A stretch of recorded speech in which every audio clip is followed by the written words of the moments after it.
araw sa bawat isa. Buksan po natin ang ating mga dalang Biblia. Itutuloy po natin ang ating pag-aaral sa Efeso. Nasa verses 18 to 21 na po tayo. Efeso chapter 5, verses 18 to 21. Mag-pray po tayo. Panginoon, aming Ama na nasa langit, humihingi po kami ng liwanag dahil sa kasalanan sa aming mga buhay, dahil sa self-sufficiency, Panginoon, na hindi namin nakikitang kailangan ka namin, dahil sa pride, dahil sa selfishness, Panginoon, kaya hindi nagiging malinaw sa amin ang iyong mga salita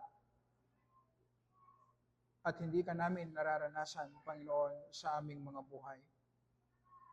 Maging merciful ka, Panginoon, nabigyan mo kami ng kapangyarihan na ma-overcome ang aming mga kasalanan.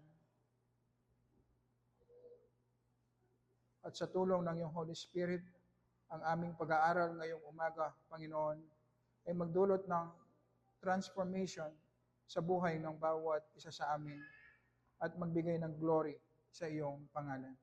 Sa pangalan ng aming Panginoong Yesus. Amen.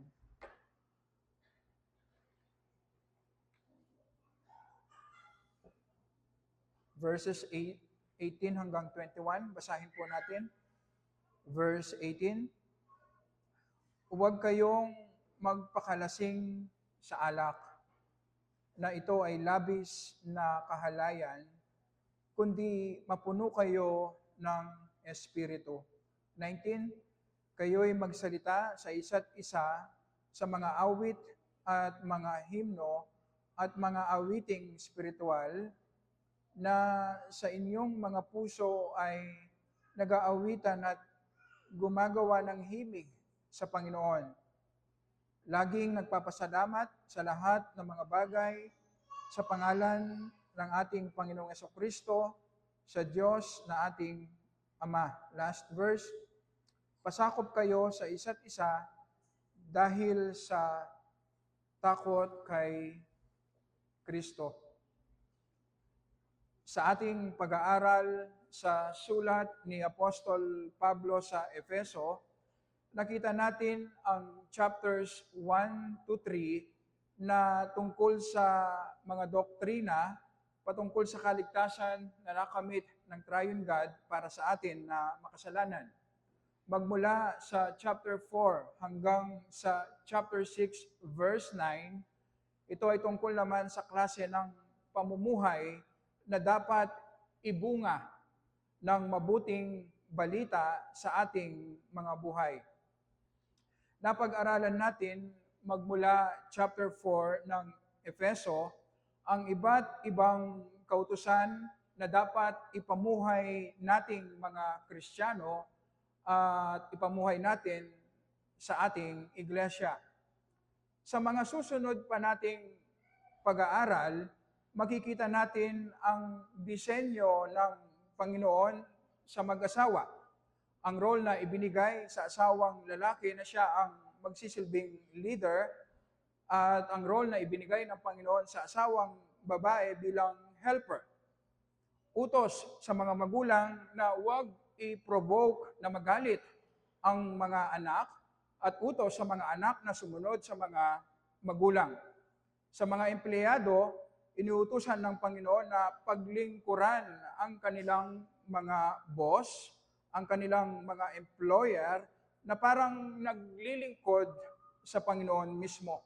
At sa mga employer naman, inuutusan ng Panginoon na maging mabuti sa kanilang mga empleyado. Ang buhay na walang hanggan na nakamit ng Panginoong Yesus sa krus para sa atin na makasalanan ay transformative. Ang ibig sabihin, binabago niya hindi lamang ang personal nating buhay, pati na rin ang pamilya natin. Kasama na rin ang ating secular work. at kasama na rin ang ating community sa iglesia. At ang lahat ng mga ito ay binabago ng Panginoon ayon sa kanyang disenyo. Sa ating susunod na text na pag-aaralan, ang verses 18 to 21, sinasabi sa atin ang susi kung papaano natin magagawa, masusunod, o mararanasan ang transformation na bunga ng kaligtasan na nakamit ng Triune God. Sinasabi ng mga commentators na ang verse 18, huwag kayong magpakalasing sa alak na ito ay labis na kahalayan, kundi mapuno kayo ng Espiritu.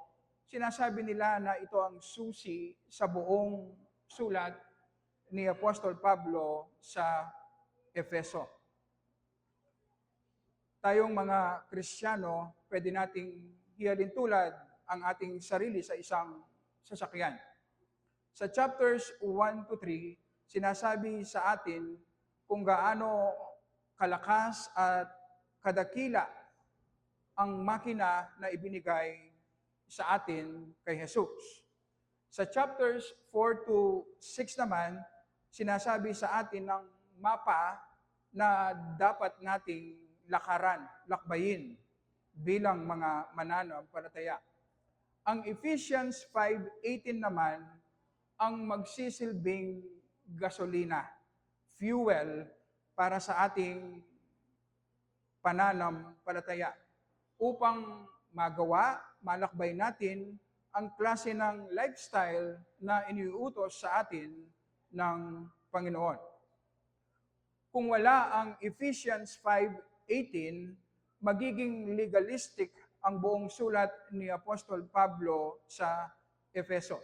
Ang ibig sabihin, sa lahat ng mga kautusan na binigay ni Apostol Pablo, kailangan tayong sumunod gamit ang sarili nating kalakasan. Kung wala ang verse 18 ng chapter 5, useless lahat ang pinag-aralan nating mga kautusan magmula chapter 4 hanggang chapter 6 dahil hindi natin masusunod sa ating sariling kalakasan.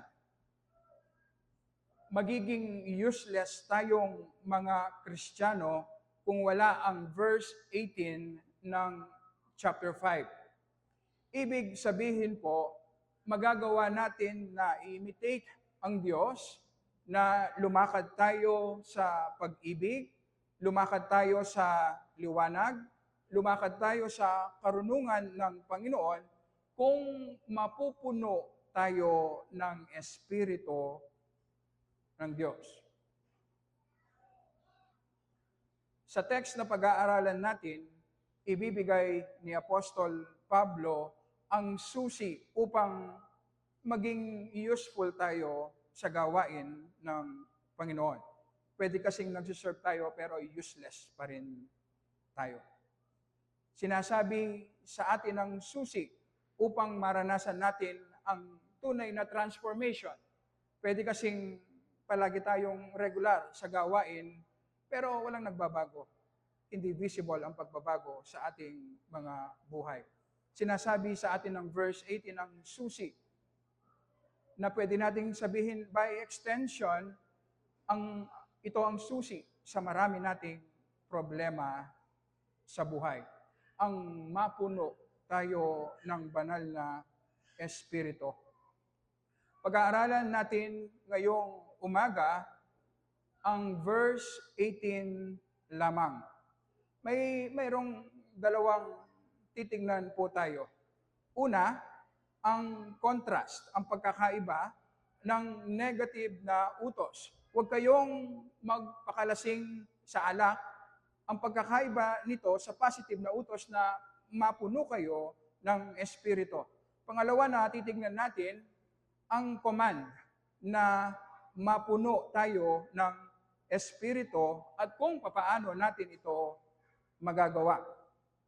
Una, tignan natin ang contrast, ang pagkakaiba. Ang verse 18, huwag kayong magpakalasing sa alak na ito ay labis na kahalayan, kundi mapuno kayo ng Espiritu. Merong moral part ang utos na huwag magpakalasing. Ang kasalanan na sinasabi dito ay ang paglalasing at hindi po ang pag-inom ng alak. Ganon pa man, huwag nating isipin na okay na basta na lang tayo uminom ng alak kasi hindi naman kasalanan, basta huwag lang tayong magpapakalasing. Maraming mga bagay na dapat nating i-consider, especially sa culture natin ngayon na naganap ang paglalasing.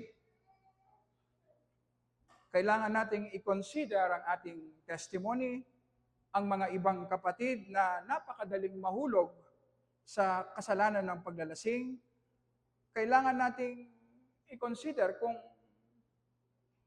gagawin natin ang pag-inom ng alak kahit hindi kasalanan, kung hindi naman makakatulong sa ating pananampalataya. Merong moral at social part ang utos na ito ni Apostol Pablo, na kung dati ay lasenggo ka bago ka manampalataya kay Jesus, ang ibig sabihin, ngayon na Kristiyano ka, dapat ay tumigil ka na sa paglalasing. Pero primarily, ang tinutumbok ni Apostol Pablo ay ang paraan noon ng mga Ephesians bago sila manampalataya kay Jesus, na ang paglalasing ang paraan nila upang sinasabi nilang magkaroon sila ng connection sa kanilang mga Diyos-Diyosan noon. Ang paglalasing ang nagsisilbing paraan nila upang i-induce, itulak ang kanilang sarili na kapag sila ay nalasing, iniisip nila ay na-elevate ang kanilang religious consciousness. Nakakapag-fellowship sila sa kanilang mga Diyosan. May nagsabi na isang commentator na meron pa nga daw silang hukay noon na kapag hindi na nila kayang uminom ng alak, pipilitin nila ang sarili nila na magsuka upang mas lalo silang uminom ng alak, mas lalo silang malasing, at mas lalo silang magkaroon ng mataas na religious consciousness. Makasamba sila sa kanilang mga Diyosan. At kasama sa kanilang ginagawang pagsamba ay ang maraming sexual orgies, sexual immoralities. Ang paglalasing na paraan noon ng mga Ephesians upang makipag-commune sila, makipag-fellowship sila sa kanilang mga Diyosan, na nawawala ang kontrol nila sa kanilang sarili. Ang sabi ni Apostol Pablo, mali ang ganyan na paraan. Actually, opposite, kabaligtaran ng tamang paraan. Ang sabi niya, sa halip ay mapuno kayo ng Espiritu Santo, na siyang paraan ng Diyos upang magkaroon tayo ng communion, fellowship sa Diyos Ama, upang magkaroon tayo ng spiritual consciousness, upang matap natin ang power ng Diyos, upang magkaroon ng order, kaayusan, upang magkaroon tayo ng control sa ating sarili.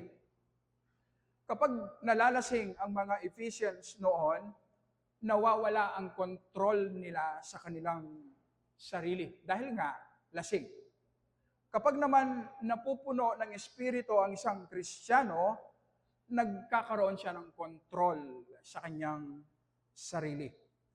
Si Martin Lloyd-Jones, bago naging pastor ay naging medical doctor muna, ang nagsabi ng ganito, ang alak daw, hindi siya stimulant.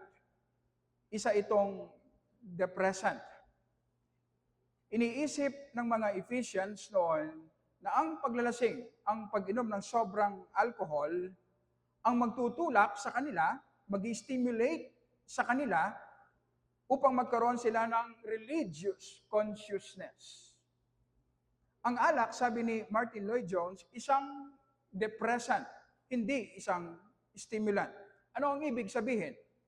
Kapag nalalasing ang tao dahil sa pag-inom ng sobrang alcohol, nade-depress, nase-sedate, napaparalyze ang highest center ng kanyang brain. Ang part ng kanyang brain na nagbibigay sa kanya ng understanding, ng wisdom, ng balance, self-control, judgment, at power to assess. Napaparalyze ang part ng brain ng tao kapag nalalasing na ito ang kasangkapan upang ang tao po mailabas niya ang best sa kanya. Upang mag-function at mag-behave ang tao ng tama. Kaya naman maraming mga unbelievers naglalasing upang makalimot sa sakit at problema sa buhay. Kasi kapag nalalasing sila, hindi na nila nakikita ang realidad ng buhay. Pansamantala nilang nakakalimutan ang marami nilang problema at sakit. Magpa-function sila ngayon na parang mga hayop kasi nga paralyzed ang kanilang brain. Hindi ba kapag lasing ang tao, hindi niya naunawaan ang sinasabi at ginagawa niya? Na kapag bumalik siya sa tamang pag-iisip, pinagsisisihan niya ang maraming sinabi at ginawa. Kaya ang sabi ni Apostol Pablo, imbes na maglasing kayo na nawawala ang kontrol ninyo sa inyong sarili, nawawala kayo sa tamang pag-iisip, nade-degrade ang pagkatao ninyo, imbes na magpakalasing kayo ng alak, ang sabi niya, mapuno kayo ng banal na espiritu. Kapag ang Holy Spirit ang nagko-control sa atin, sa buhay nating mga mananampalataya, sa pamamagitan ng salita ng Panginoon, nagkakaroon tayo ng tamang pag-iisip. Nagiging malinaw ang kaisipan natin. Nakikita natin ang realidad ng buhay natin kung papaano po nakikita ng Panginoon. Ang desire natin, kapag kontrolado ng Holy Spirit, ang buhay natin, nagiging tama. Nawawalan tayo ng panlasa sa maraming bagay sa mundong ito na sinasamba at inahabol ng maraming mga unbelievers. Ang dinidesire natin ngayon ay ang kalooban ng Panginoon at ang kanyang glory. Pati ang will natin, binibigyan tayo ng Holy Spirit ng kalakasan, power, na sundin ang kanyang kalooban. So ang ginagawa ng Holy Spirit, pinopromote niya, ini-stimulate niya tayong mga Kristiyano kapag kontrolado niya ang ating buhay upang mag-function tayo to the highest level. Kapag ang Holy Spirit ang nagko-control sa buhay nating mga Kristiyano, ini-stimulate niya ang buong pagkatao natin. Ang ating mind, ang ating desire, ang ating will. Kaya ang sabi ni Martin Lloyd-Jones, kapag puno ng Espiritu ang isang mananampalataya, na-stimulate ang kanyang mind. Ang ibig sabihin, na-enlighten ang kanyang mind. Kapag ang isang Kristiyano napupuno ng banal na Espiritu, nagugustuhan niyang makinig at mag-aral ng salita ng Panginoon. Kapag ang isang Kristiyano ay kontrolado ng banal na Espiritu, gustong-gusto niyang mag-aral, mag-meditate ng salita ng Panginoon. Kasi ang Holy Spirit ang nag-i-stimulate sa kanyang mind. Pati ang ating emotions. Mag-umpisa nating magustuhan ang church, ang gawain ng Panginoon, ang paglilingkod na ginagawa natin para sa glory ng Panginoon. Kaya nga, ang paraan upang magustuhan natin ang paglilingkod, ang gawain ng Panginoon, Hindi man ang pilitin natin ang ating sarili, hindi natin kaya ang ganon. Kailangan tayong i-stimulate ng Holy Spirit upang i-desire natin, magustuhan natin ang mga kautusan ng Panginoon, ang gawain ng Panginoon. Pati ang ating will, ini-stimulate ng Holy Spirit. Nagkakaroon tayo ng kalakasan na gawin, sundin ang kalooban ng Panginoon. Ito ang isang bantayan natin. Kapag naglilingkod tayo at sumusunod tayo gamit ang sarili nating kalooban o kalakasan, ito po ang mangyayari. Madali tayong mapagod. Kaya naman, madali rin tayong tumigil at tumalikod. Pero kapag ang Holy Spirit ang nag-stimulate, nag-empower sa ating will, nagiging magaan ang ginagawa nating paglilingkod, gaano man kabigat. Ang punto na gusto kong makuha natin, tanging ang Holy Spirit lamang gamit ang kanyang salita, ang salita ng Panginoon, ang may power na i-stimulate tayo na magkaroon ng communion sa Diyos. I-empower tayo na ilabas ang best sa atin bilang tao na nilalang sa wangis ng Diyos.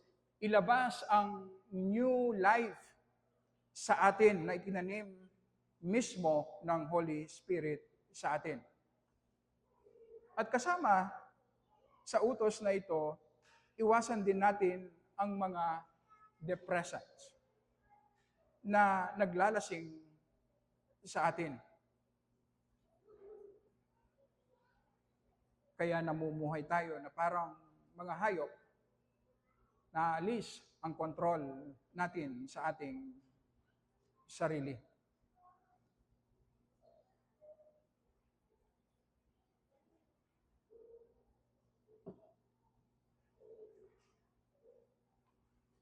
Huwag nating isipin na ang alak lang ang nagsisilbing depressant sa buhay natin. Pwedeng hindi naman tayo nakainom ng alak, pero wala tayo sa tamang kaisipan. Hindi natin nakikita ang spiritual reality na nangyayari sa ating mga buhay. Kaya marami sa mga decisions na gagawin natin mali. Dinidesire natin ang mga bagay na kinasusuklaman ng Diyos. Ginagawa natin ang mga bagay na labag sa kautusan ng Diyos.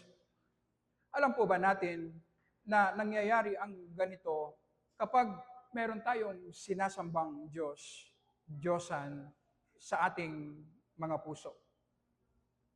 Kamakailan lamang, merong ikinuwento sa amin na yung mga classmates namin noon na na-scam daw ng more or less 2 million each.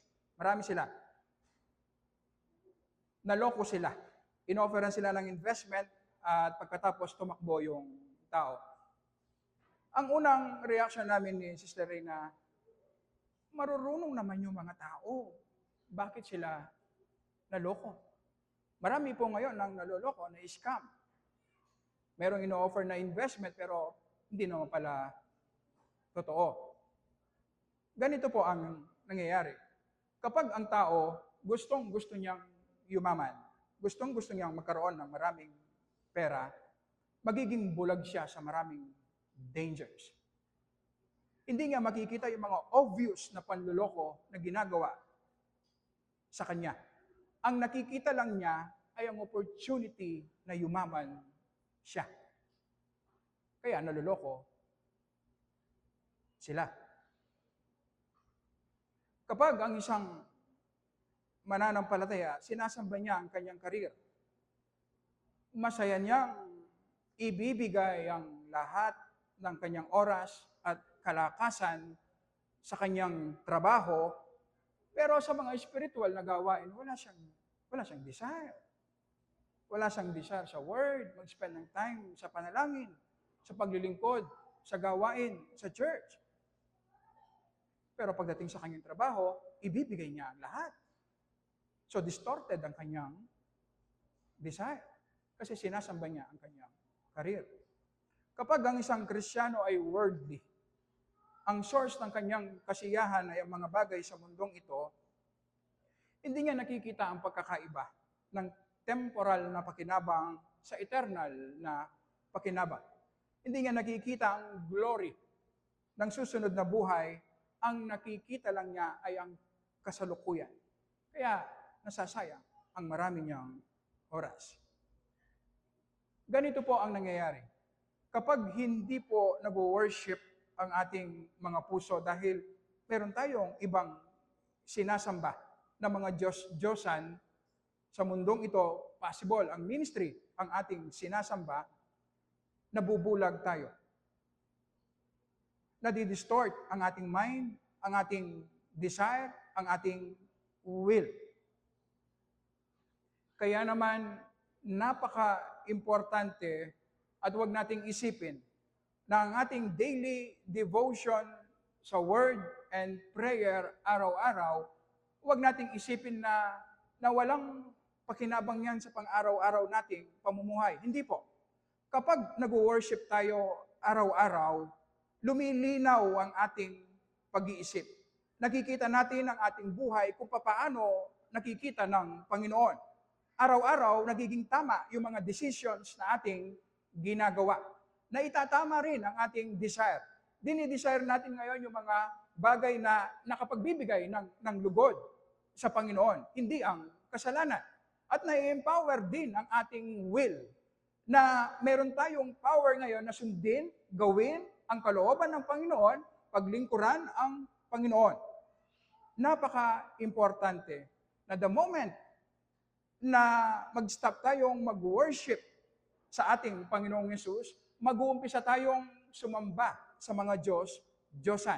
At mag-uumpisa na rin ma-distort ang ating mind. Mabubuhay tayo na parang mga hayop. Madedegrade ang ating pagkatao. Mawawalan tayo ng control sa ating sarili. Kaya naman napaka-importante na mag-worship tayo araw-araw. Pero magagawa lamang natin ito kung mapupuno tayo ng banal na Espiritu.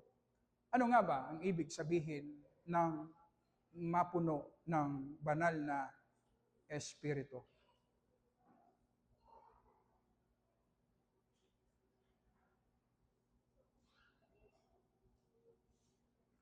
Bago natin tignan ang kahulugan ng mapuno ng Espiritu Santo, kailangan muna nating linawin ang ilang mga bagay. Una, ang mapuno ng banal na Espiritu, hindi po ibig sabihin o hindi ito kamukha ng dramatic experience na mag-speak in tongues ka na hindi mo naiintindihan at bigla-bigla magiging spiritual ka na sinasabing ito ang second experience of grace. Hindi po ito ang sinasabing mapuno ng Espiritu. Pangalawa, ang mapuno ng Espiritu Santo ay hindi po kaparehas ng pananahan ng Espiritu Santo sa buhay nating mga Kristiyano. Magmula po sa araw ng Pentecost, lahat ng nanampalataya kay Jesus ay pinanahan ng Espiritu Santo. Nag-dwell ang Holy Spirit sa kanila. Sa Romans chapter 8 verse 9, sinabi ni Apostol Pablo na ang sinumang na kay Jesus ay nananahan sa kanya ang Espiritu Santo. Ang sinumang wala kay Jesus, hindi mananampalataya, wala sa kanya ang Holy Spirit. The moment na manampalataya ang isang tao kay Jesus, para sa kanyang kaligtasan, magdudwell, mananahan sa kanya ang banal na Espiritu.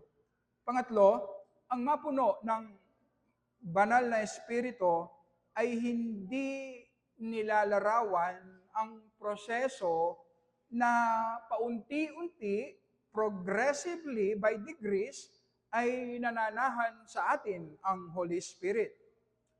Hindi po installment ang pagbibigay ng Diyos ng kanyang Holy Spirit sa ating mga Kristiyano. Di ko alam kung narinig niyo na po ang ganitong panalangin na give us more of your Holy Spirit. Mali po ang ganong klaseng panalangin dahil ibinigay na ng buong buo sa atin ang banal na Espiritu na nag-dwell sa atin. Pang-apat, hindi rin ito kamukha ng baptism in the Holy Spirit. Sa unang Korinto chapter 12 verse 13, sinasabi po doon na ang baptism in the Spirit, ito ang gawain ng Panginoong Yesus kung saan ibabaptize niya ang isang Kristiyano na the moment na siya ay manampalataya sa Kanya, sa pamamagitan ng Holy Spirit, na isasama niya ang isang Kristiyano sa Kanyang universal church. At pagkatapos ay magdudwell sa Kanya ang banal na Espiritu.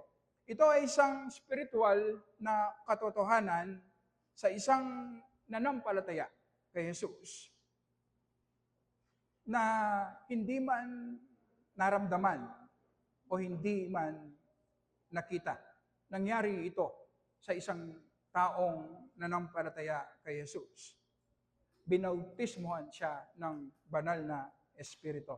Panglima, magkaiba ang mapuno ng banal na Espiritu sa matatakan ng Holy Spirit. Kapag sinasabi ng Bible na natatakan na tayo ng banal na Espiritu, ang sinasabi, ang Holy Spirit, ang magsisilbing down payment na ibinigay ng Diyos upang kung ano ang ipinangako niya ay siguradong kanyang tutuparin. Ang Holy Spirit ang magsisilbing kasiguraduhan, garantiya na mararating natin ang glory. Tutuparin ng Panginoon ang pinangakong kaligtasan niya sa atin. Yon ang Ephesians chapter 1, verse 13. Sa Bible, wala po tayong makikitang utos na inuutusan tayong manahan sa atin ang Holy Spirit. Wala pong ganon.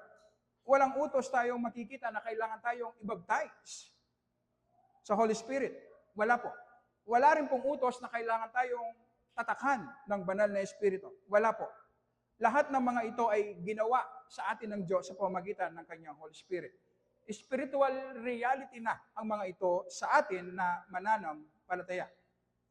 Ang nag-iisang command sa atin ay ang mapuno ng banal na Espiritu. Ito lang ang nag-iisang command sa atin. Ano nga ba ang ibig sabihin ng mapuno ng banal na Espiritu? Ang NIV version na Tagalog may magandang translation. Ang sabi nga sa halip ay, sikapin ninyong mapuspos kayo ng Espiritu Santo.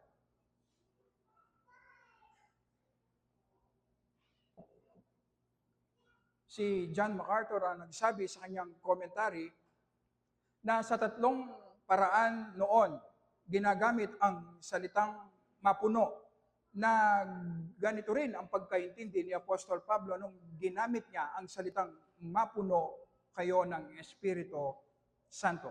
Una, ginagamit ang salitang mapuspos, mapuno, kapag ang paglalakbay ng isang bangka ay puspos ng hangin o puno ng hangin o filled with wind. Ang ibig sabihin, ang bangka ay nag-move ayon sa pressure na ibinibigay ng hangin. Ayon sa tulak ng hangin sa bangka. Kapag sinabi sa atin na mapuspos, mapuno ng Holy Spirit, ang ibig sabihin, ang Holy Spirit ang mag-uudyok sa atin. Magtutulak, magpipressure sa atin upang gawin natin ang kalooban ng Diyos. Ibig sabihin, hindi tayo mabubuhay ayon sa sarili nating kalakasan, ayon sa sarili nating kagustuhan, kundi mabubuhay tayo sa kalakasan na ibinibigay at leading ng Holy Spirit sa atin. Pangalawa, kasama sa salitang mapuno o mapuspos ay ang permeation, tumagos o manuot. Kapag pinahiran po natin ng maraming asin ang karne, manunuot, tatagos ang asin. At ang karne ay magkakaroon ng flavor. At ang asin mismo ang magsisilbing preservative.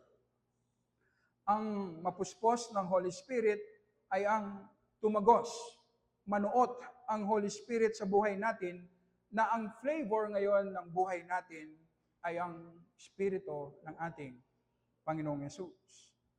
Sa lahat ng iniisip, sasabihin natin at gagawin, ang magre-reflect ay ang flavor ng Espiritu ng ating Panginoong Yesus. Pangatlo, at ito ang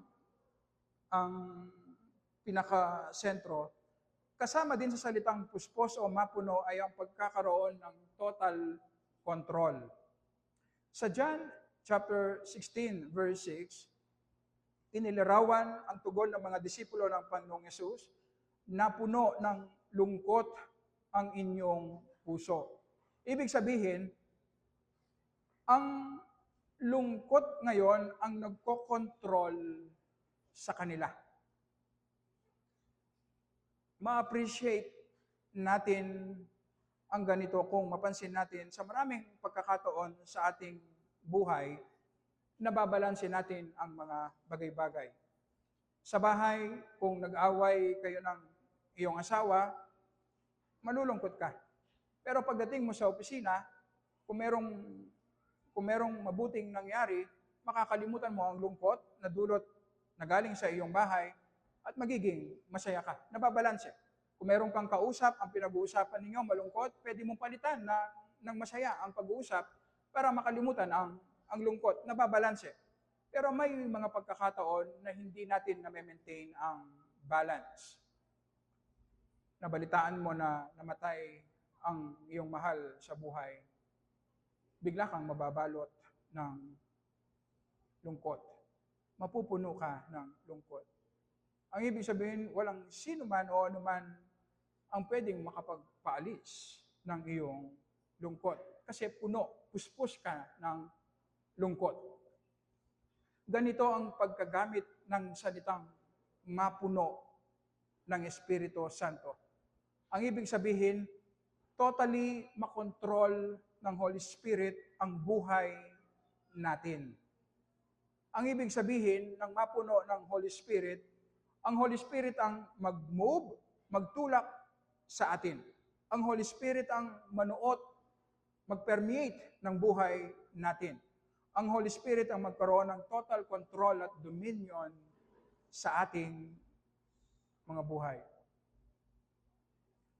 Tayong mga Kristiyano, pwede nating irin tulad ang ating buhay na parang mga guwantes. Ang guwantes po ay dinisenyo para gumawa ng maraming trabaho. Pero sa kanyang sarili, ang guwantes po, wala siyang magagawa. Useless ang guwante sa kanyang sarili.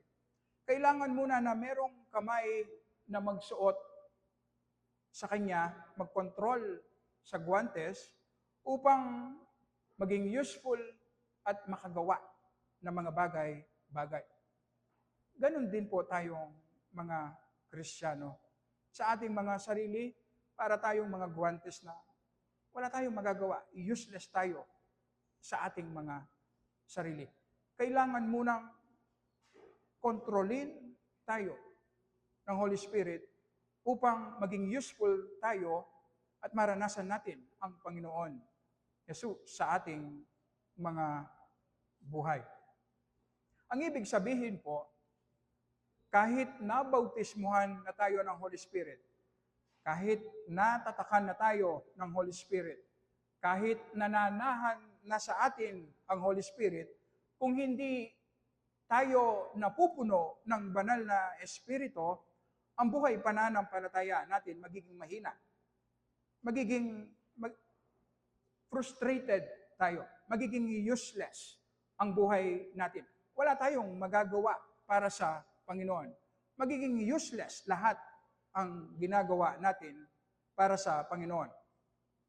Malinaw na sinasabi sa atin, at ito ang nangyayari sa buhay natin, mga mananampalataya, na ipinamumuhay natin ang ating pananampalataya gamit ang sarili nating kalakasan.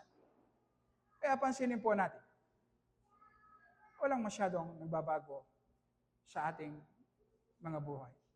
Hindi natin nararanasan ang mataas na level ng usefulness. Hindi natin nakikita by faith ang glory ng ating Panginoong Yesus. Napakahirap na maranasan at maramdaman ang pag-ibig ng Diyos. Napakahirap na maramdaman ang presensya ng Panginoon tuwing tayo ay nananalangin. Napakahirap na sundin ang mga kalooban ng Panginoon. Mas madali sa atin ang labagin ang mga kautusan kaysa sa sundin. Ang reason po kasi, nabubuhay tayo sa ating sariling kalakasan.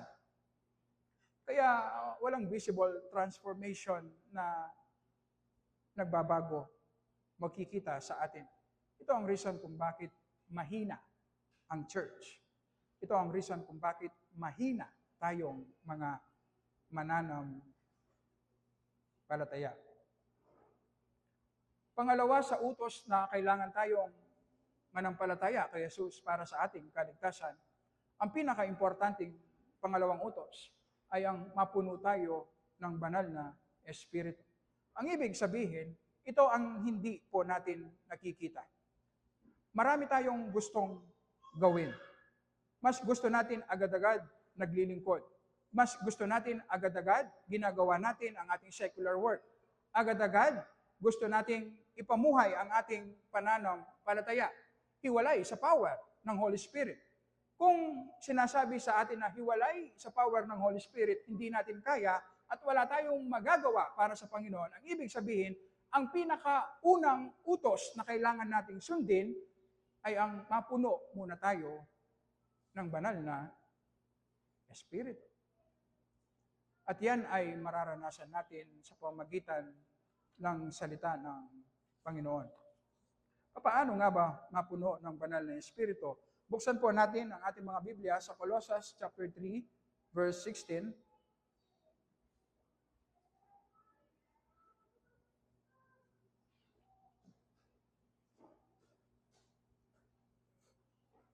Makikita natin na may pagkakahalintulad ang Colossians 3, verses 16 to 17, sa text na ating binasa sa Ephesians 5,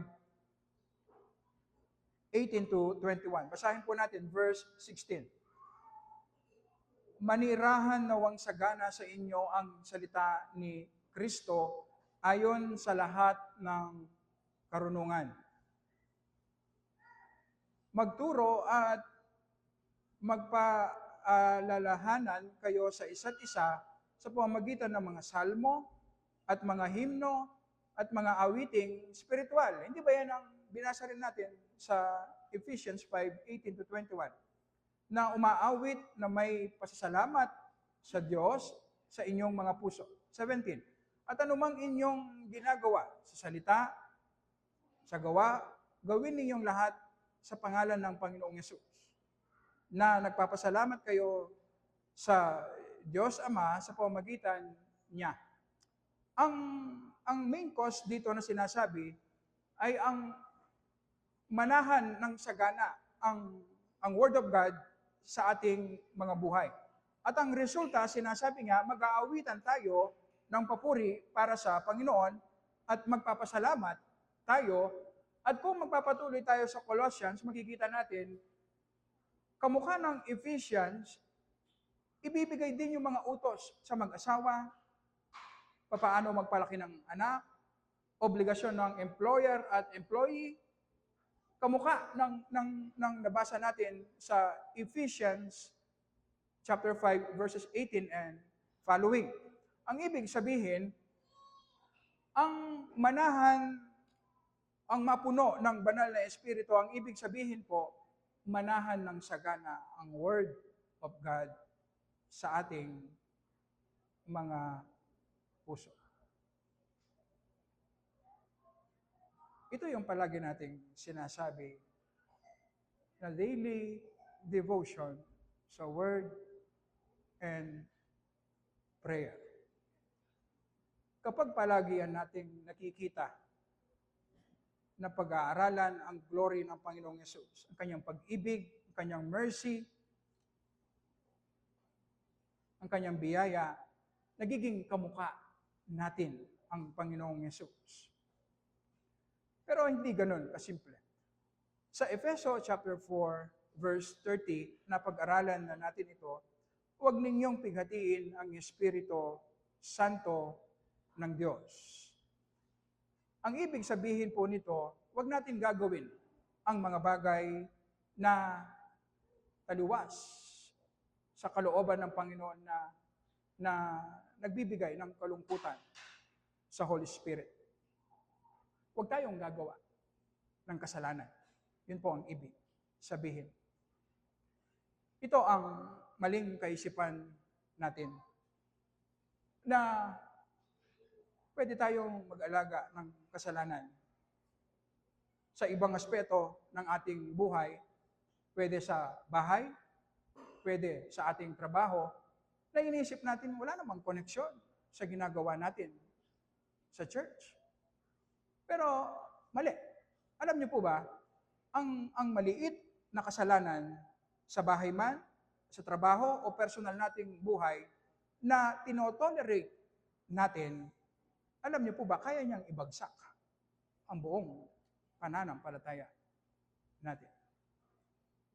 Meron lang kasing iisang source ng power, ang Holy Spirit. Kapag merong kasalanan na nagpapatuloy sa atin, gaano man kaliit, ang ibig sabihin, mag-grieve ang Holy Spirit. Kapag nag-grieve ang Holy Spirit, i-withdraw niya ang blessing sa atin. Mag-umpisang magiging malabo ang Word of God sa atin. Mag-umpisang magiging boring ang prayer sa atin. Mag-umpisa tayong mapagod sa paglilingkod. Mag-umpisa tayong maging makasarili at ayaw na natin ang magkaloob. Kasi, withdraw ng Holy Spirit ang kanyang blessing kasi merong sin sa buhay natin na tinotolerate natin. Ang buhay na kontrolado ng Holy Spirit, sensitive pagdating sa kasalanan. Kapag merong kinonvict ang Holy Spirit na kasalanan sa atin, agad-agad nagre-repent tayo. Hindi natin tinatago, hindi natin binabaliwala. Nagre-repent tayo, minomortify natin ang kasalanan, tinatalikuran natin ang kasalanan, at sumusunod tayo sa kalooban ng Panginoon. Kapag regular natin ginagawa ito, alam niyo po ba, mas lalo tayong i-bless ng Holy Spirit. Kaya ang self-examination sa ating mga mananampalataya, hindi natin pwedeng alisin. The moment na alisin natin ang self-examination at i-assume natin na kaya nating sundin at ginagawa natin ng tama ang kalooban ng Diyos, mag-umpisang darami ang kasalanan, mag-umpisang babagsak, mawawalan ng power ang ating pananampalataya. Hindi natin mararanasan ang power ng ating pananampalataya. Sa 1 Thessalonians, kung mabuksan niyo po ang iyong mga Biblia, chapter 5, verse 19,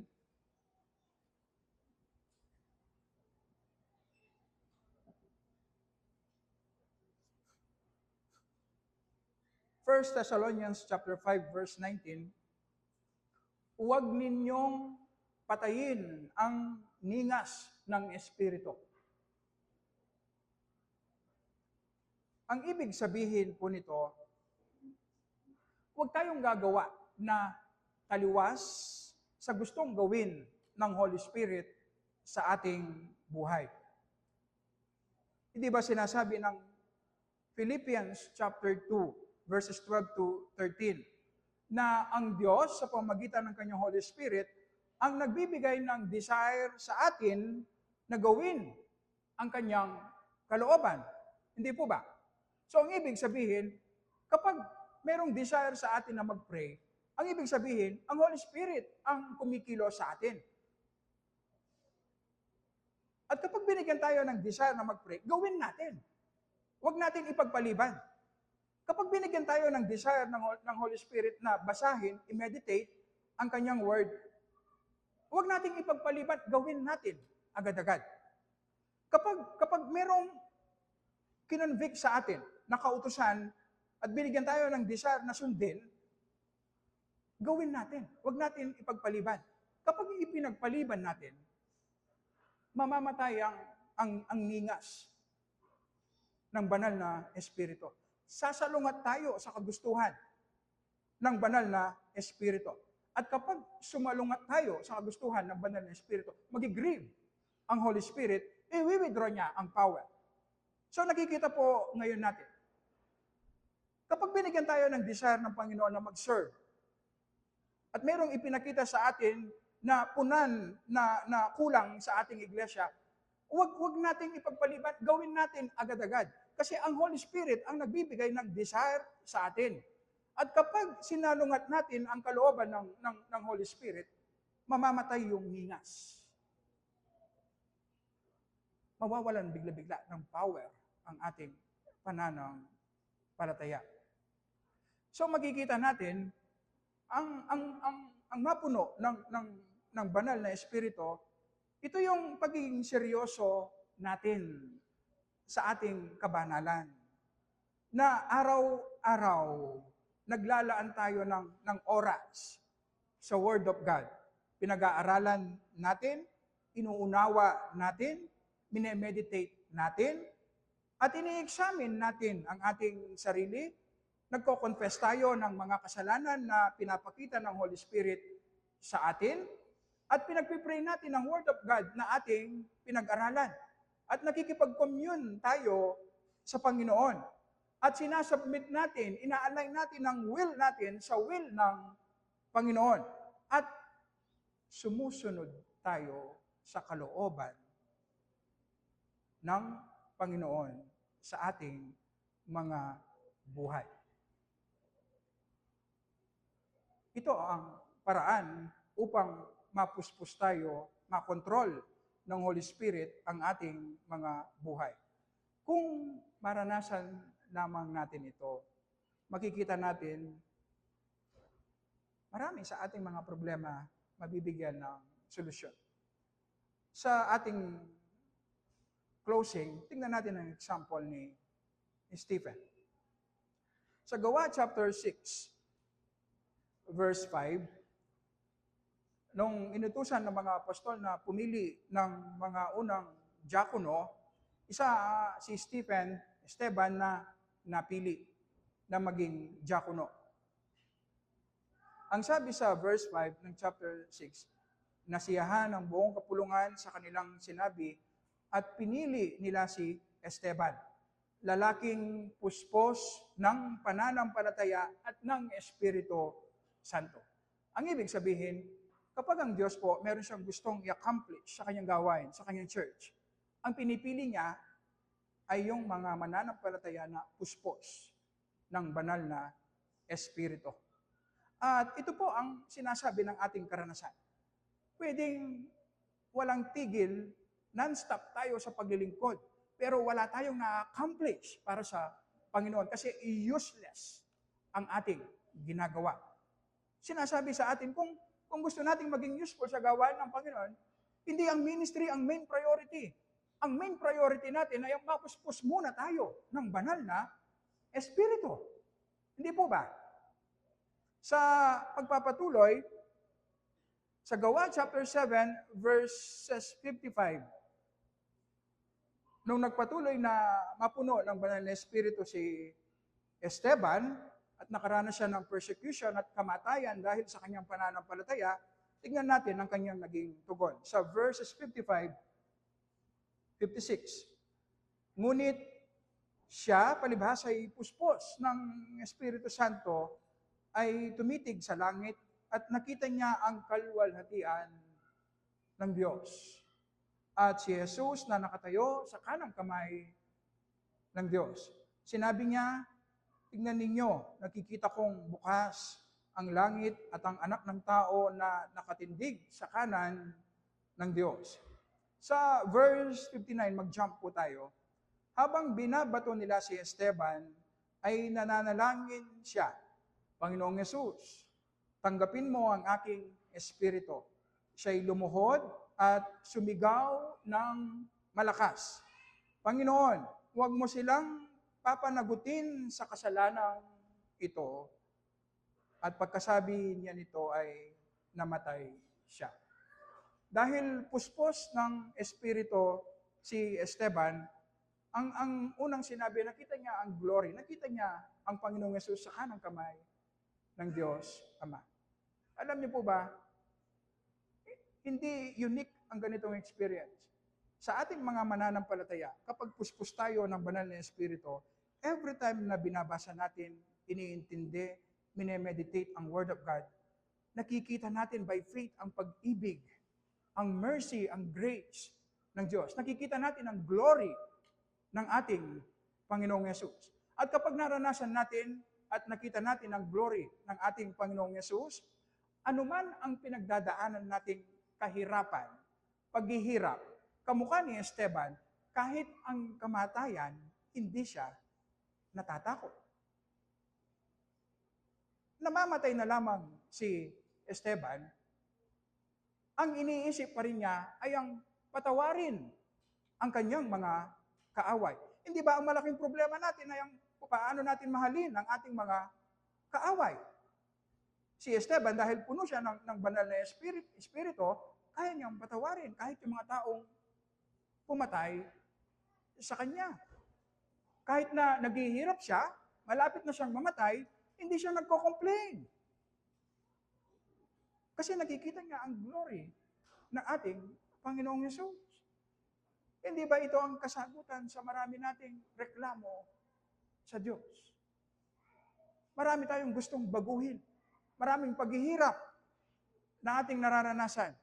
Pero ang solusyon pala ay mapuspos tayo ng banal na Espiritu. Kaya ang sinasabi ni Apostol Pablo sa atin, kung gusto nating masunod ang kalooban ng Panginoon, maging useful, maranasan ng mataas na level ng pananampalataya, ang pinakaunang utos sa atin, mapuspos tayo ng banal na Espiritu. Tayo po ay mag-pray.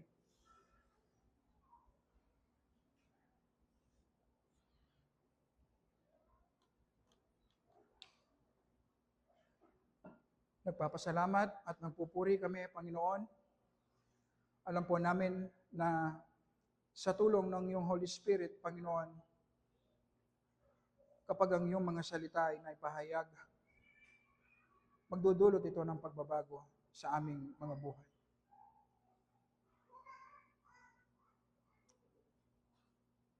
Paulit-ulit, araw-araw, Panginoon,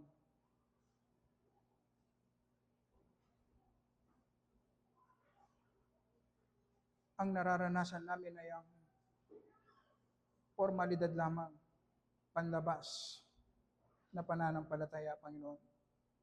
Hindi namin nararanasan ang tunay na kapangyarihan ng iyong Holy Spirit sa aming mga buhay. Ang dalangin namin, Panginoon, hindi para sa aming sarili, kundi para sa iyong glory lamang. Iangat mo, iparanas mo sa amin ang mataas na level ng pananampalataya. Iparanas mo sa amin, Panginoon, ang Holy Spirit, ang siyang nagko-control sa iyong iglesia, sa aming mga buhay. Sa ganitong paraan lang, Panginoon, na magiging acceptable ang aming ginagawa para sa iyo. Mag-glorify ang iyong pangalan at matransform ang aming mga buhay. Maging gracious ka, Panginoon. Sa pangalan lamang ng aming Panginoong Yesus. Amen.